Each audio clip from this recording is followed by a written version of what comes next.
La semaine dernière, la ministre de l'Énergie nous est arrivée avec une liasse d'amendements majeurs pour le projet de loi 69. Tenez-vous bien, Madame la Présidente, 52 amendements pour un projet de loi de 157 articles, 52 amendements qui changent fondamentalement le calcul des factures d'électricité des Québécoises et des Québécois. Depuis 1992, c'est un tribunal, la Régie de l'énergie, qui fixe nos tarifs d'électricité. Eh bien, par un simple amendement garroché la semaine dernière à la dernière minute, le gouvernement se donne le droit d'imposer des tarifs et casser ce principe fondamental. Depuis 1962, le mécanisme d'interfinancement fait que le privé paye un peu plus cher l'électricité et les ménages un peu moins cher.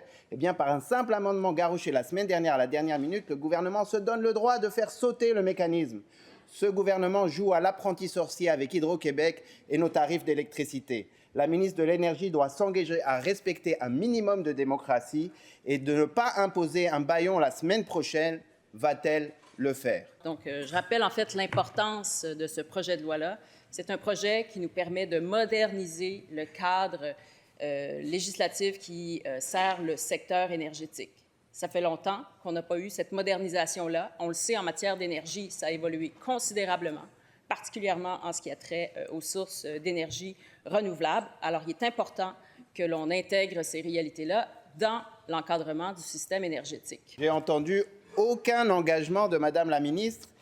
Et il faut comprendre que ce n'est pas tout. Ce projet de loi-là, il ouvre la vente du privé au privé. On n'a toujours pas étudié cet article-là. Ce projet de loi permet à Hydro-Québec de vendre des barrages pour ceux qui sont en moins de 100 mégawatts.